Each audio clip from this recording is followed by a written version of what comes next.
Hi everyone. So just continuing on with the phases. We're still in phase 1, and I did a video last week speaking about how to induce what my own experience was in trying to get a period to occur naturally. So I'm just going through honestly those phases with you. So while in terms of diet, I'll speak about that in phase 2. I'm just going to go into like small increments so it's easier for you to incorporate the changes and consider the changes that you may want to make in your own journey. So last video was about vitamin D and making sure the dosages are at least minimum 5,000 IUs, and also heat, quote unquote heat. So getting your body hot. What I mean by that is making sure that you're insulating yourself around heat. As I said before, going to like working out induces a different type of heat. I'm speaking about actually being comforted and kind of embraced by the heat, such as a sauna. Whether it's dry sauna or wet sauna, it doesn't matter. The main thing is to get your body just in some sort of state of sweating state, let's say, not through internal inducement, but from external, and making sure that your feet are warm and or hot at this point.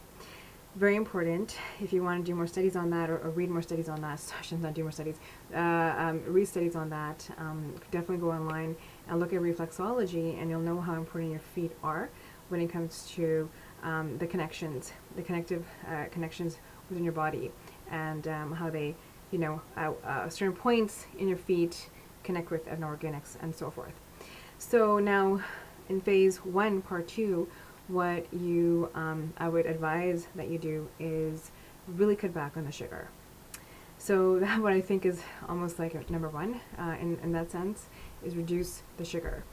I think that was the most beneficial piece to anything else, when it comes to looking at the diet for sugars.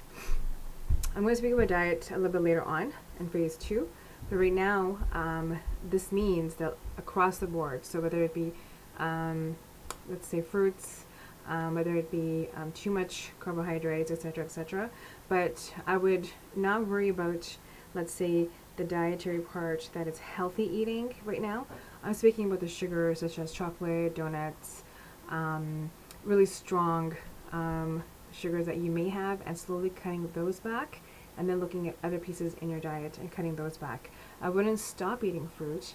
I'm just saying that if you eat a lot of it, try to manage it and look at the glycemic index to see how much sugar spike can occur. So right now, in phase 1, part 2, sugar, trying to eliminate the sugar as much as you can, and that's all I'm going to say for this video. So again, how you're going to do this is going to be up to you, and how you're going to have implement this, if you choose to, is entirely up to you, and especially when it comes to timelines. Some other friends of mine have said, okay, how long did you do that for, and how long did you do that for? When did you incorporate that change?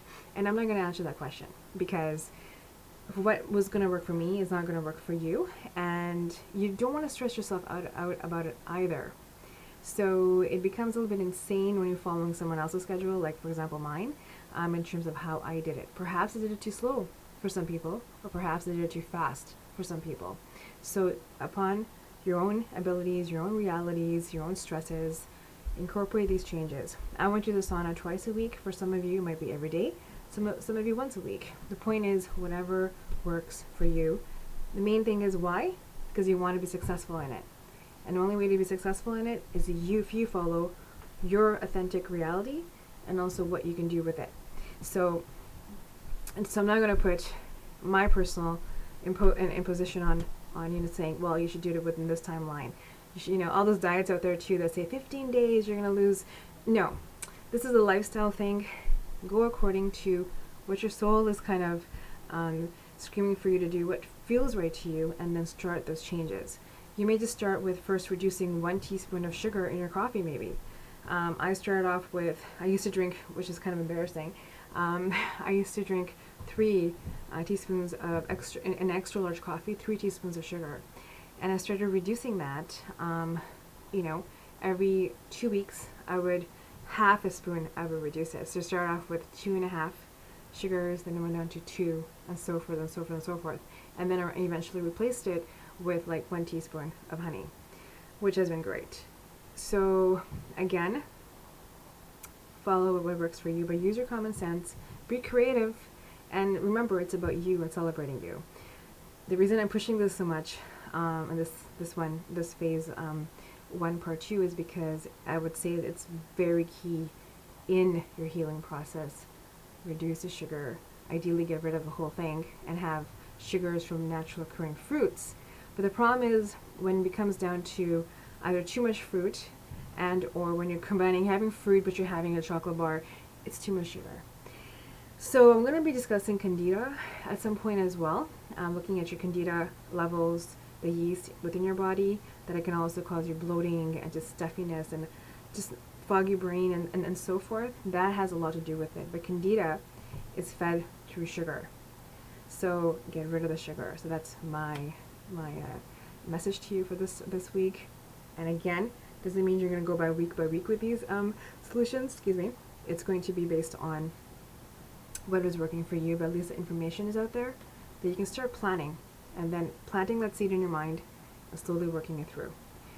Okay, any questions or comments, please let me know, and hope all this made sense, and I'll keep continuing with this. So again, this is phase 1 in the same realm, part 2, and I'll continue as much as I can in order to share what I've been experiencing.